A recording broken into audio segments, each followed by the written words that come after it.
Olá, meus amados, que bom que vocês estão aqui ainda, que bom que você está aqui para assistir essa aula bacana e agora fazendo uns aprofundamentos sobre a série de Balmer e daqui a pouco eu vou falar um pouco sobre o átomo de Bohr.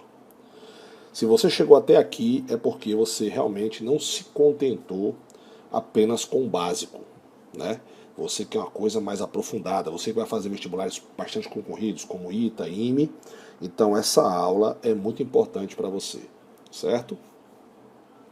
Sandrão, o que é a série de Balmer? Você lembra que as nossas aulas para trás aí, Bohr descobriu que os elétrons tinham certas quantidades de energia, né? Para estar na primeira camada tem uma energia, para estar na segunda tem uma energia, e quando ele recebe energia ele pode saltar de uma camada para outra. Isso a gente viu nas aulas para trás. A gente estudou também o espectro do hidrogênio, não foi? Não foi só do hidrogênio, né? A gente estudou o espectro de cor, de luz visível ou não. Então, pois é. No final do século XIX, lá no finalzinho do século XIX, alguns cientistas tentaram resolver essa razão de os elétrons gasosos emitirem radiação com somente determinadas frequências. Lembra de comprimento de onda e a frequência, né? Então, por exemplo, de baixo tem uma frequência maior, em compensação o comprimento de onda é menor.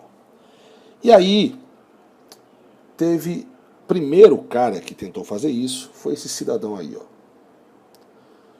Johann Balmer, mais conhecido como Balmer.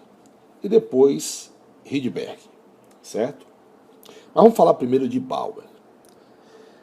O hidrogênio é o elemento mais leve. Então, o espectro dele é o mais simples, né? O espectro de hidrogênio ele tem 4 raias de cores, que eu vou fazer para vocês aqui agora. Eu tenho aqui o espectro, né? Espectro de raias visíveis, né? Eu vou até mudar aqui a corzinha para fazer da mesma cor. Então, vamos lá. O espectro de hidrogênio, ele tem a cor... Vou fazer até um pouquinho mais, deixa eu engrossar aqui o pincel, tá? Ele tem uma corzinha vermelha, bacana. Ele tem uma cor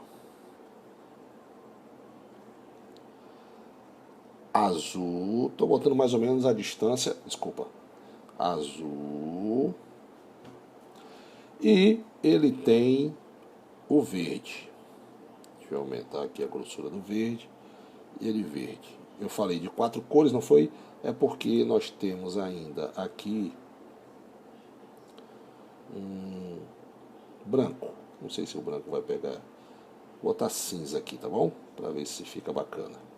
Pronto, que é o branco. Certo?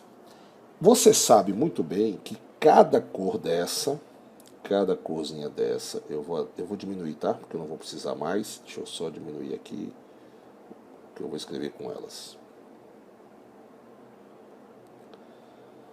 Cada corzinha dessa emite um comprimento de onda característico. Concorda comigo? Um comprimento de onda característico e uma frequência característica, né? Deixa eu... Não é isso aí? Certo?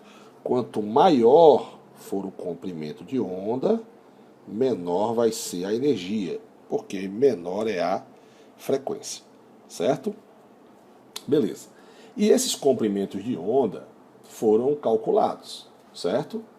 Então, por exemplo, é só a título de conhecimento, tá, galera? Você não precisa decorar isso não, pelo amor de Deus, tá bom? Então, por exemplo, o comprimento de onda vermelho em angstrom, né? Um angstrom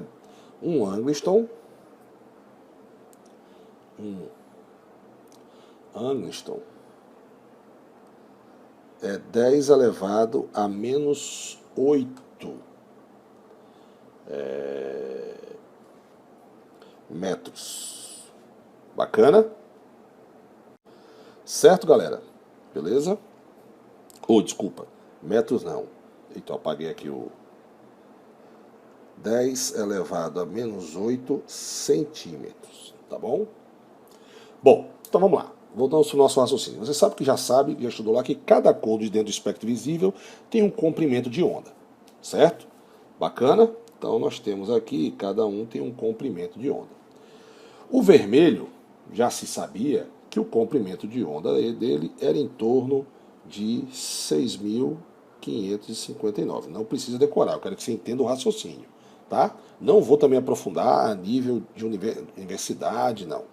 É apenas para você fazer uma prova de um nível um pouco mais elevado, tá bom? Como o verde, por exemplo, ele tem 4.858 Angstrom. Beleza? Bacana. E aí, o que aconteceu? O Balmer, ele foi pesquisar, ele foi tentar fazer uma expressão matemática que chegasse nesse resultado. E ele conseguiu fazer. Ele foi o primeiro cara a desenvolver uma fórmula para... Deixa eu fazer um pouquinho mais... Opa, eu quero fazer mais laranja, mas pronto. Ok. Então vamos lá.